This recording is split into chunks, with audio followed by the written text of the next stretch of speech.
আল্লাহকে দেখার পথ পৃথিবী ভাঙা। পৃথিবী ভাঙলে আল্লাহকে দেখা যায়। যে ব্যক্তি পৃথিবী ভাঙা শিখবে সে ব্যক্তি আল্লাহকে দেখবে। পৃথিবী ভাঙা না শিখলে আল্লাহকে দেখা যাবে না। প্রত্যেক মানুষ পৃথিবী ভাঙা শিখতে হবে। পৃথিবী ভাঙা শিখে পৃথিবী ভাঙার দাওয়াত দিতে হবে। সমস্ত মানুষ পৃথিবী ভাঙা শিখতে হবে। একটা মানুষ পৃথিবী ভাঙা শিখে আরেকটা মানুষকে পৃথিবী ভাঙা শিখাতে হবে। এইভাবে চলার নাম আল্লাহর কাজ করতে হবে। সমস্ত মানুষের মালিক আল্লাহ পাক। সমস্ত মানুষ বসবাস করে পৃথিবীতে। পৃথিবীর মালিক আল্লাহ পাক।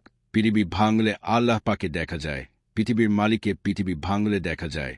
পৃথিবী ভাঙা শিখা হচ্ছে আল্লাহ পাকের পরিচয় পাওয়া। যে ব্যক্তি আল্লাহ পাকের পরিচয় পাইবে সে ব্যক্তি আল্লাহ পাকে চিনতে পারবে। আল্লাহ পাকে চিনা হচ্ছে আল্লাহ পাকে পাইছে।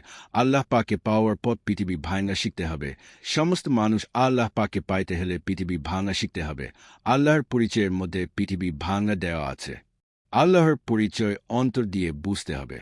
লা ইলাহা ইল্লাল্লাহু মুহাম্মাদুর রাসূলুল্লাহ সাত। এই কথাটা হল কলেমা। কলেমা হচ্ছে আল্লাহ পাকের পরিচয়। আল্লাহ পাকের পরিচয় হচ্ছে পৃথিবী। পৃথিবী ভাঙলে আল্লাহ পাকে দেখা যায়। আল্লাহ পাক সব কিছুই করেন। পৃথিবী ভাঙলে আল্লাহ পাকের পরিচয় পাওয়া যায়।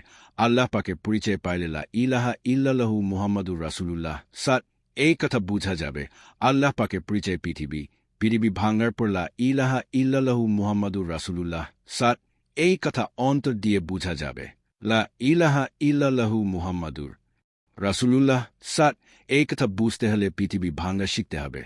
পৃথিবী ভাঙা শিখলে লা ইলাহা ইল্লাল্লাহু মুহাম্মাদুর রাসূলুল্লাহ সাত। এই কথার অর্থ অন্তর দিয়ে বোঝা যাবে। পৃথিবী ভাঙা শিখা হচ্ছে আল্লাহ পাকের পরিচয় শিখতে হলে পৃথিবী ভাঙা শিখতে হবে। পৃথিবী ভাঙা শিখে পৃথিবী ভাঙার দাওয়াত দিলে অন্তরে নূর আসে। পৃথিবী ভাঙার দাওয়াত লম্বা দিলে অন্তরে নূরে ভরপুর হয়ে যায়। অন্তর নূরে ভরপুর রুকু হলে সেজদা হবে। আল্লাহর পরিচয় শিখতে হলে আল্লাহর পরিচয়ের বইয়ের মধ্যে পৃথিবী ভাঙা দেওয়া আছে।